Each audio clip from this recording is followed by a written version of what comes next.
There are various ways in which digital technology can contribute to an inclusive practice within primary education.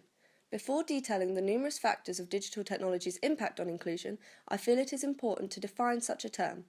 As you can see, Google's definition highlights an SEN pupil as one who has a need that makes it harder for them to learn than most pupils of the same age. However, the Code of Practice focuses on a definition dependent on the provisions to be made for that individual. Such provisions can thus be linked to digital technology. I'll be dividing my discussion up into the 4 areas of need within special education. These include cognitive and learning, communication and interaction, social, emotional and mental health, and physical and/or sensory needs. Each of these 4 aspects has a significant link to digital technology and how this resource can foster inclusive practice. Focusing on communication and interaction, technology offers an alternative means of communicating and interacting with children with an SEN through the use of technology. Text-to-speech software gives those pupils who may be unwilling or unable to share their thoughts a voice, allowing them to interact with their peers and the teacher. Applications such as My Choice Pad offers pupils who struggle to communicate a form of interaction through the use of pictures. In cooperation with Makaton, the SEN child equivalent to sign language, pupils can not only interact with others but are also able to connect directly to the curriculum through pictorial representations that enable inclusive practice.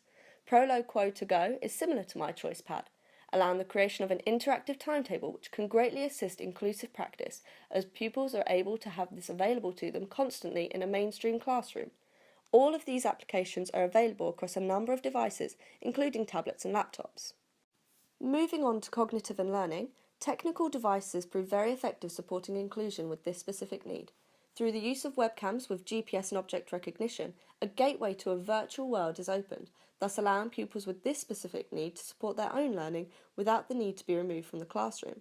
The idea of such a practical approach is supported by Simpson and Toyne, who advocate technology support to inclusion.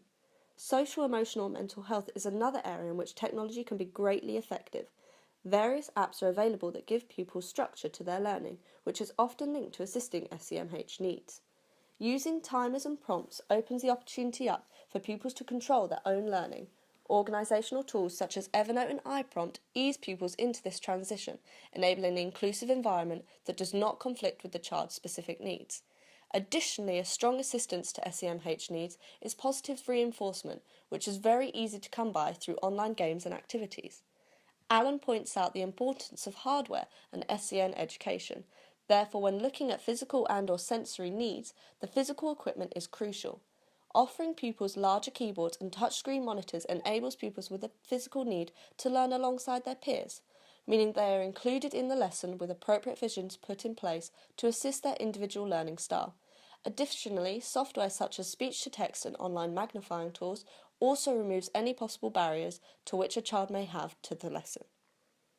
As a whole, there are also various websites that can assist to inclusive practice. These include the Dr. Johnston website that offers devices and various forms of technology that can assist pupils with a special educational need in the classroom.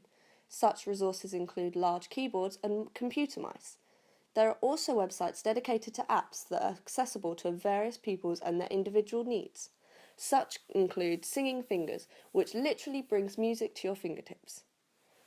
Linking all of this back to theory, Florane and Hagati suggest that the lack of inclusion within ICT is due to the professionals, and to avoid such a barrier, acquisition of effective methods should take place. Additionally, Chris Abbott suggests e-inclusion as a developmental aspect to assist not only children but professionals too. E-inclusion breaks down barriers across various aspects and also links to overall development in the disability studies movement. Abbott also highlights the empowering aspects digital technology has towards inclusion. To summarise, there are extensive opportunities to foster inclusion throughout the digital technology world.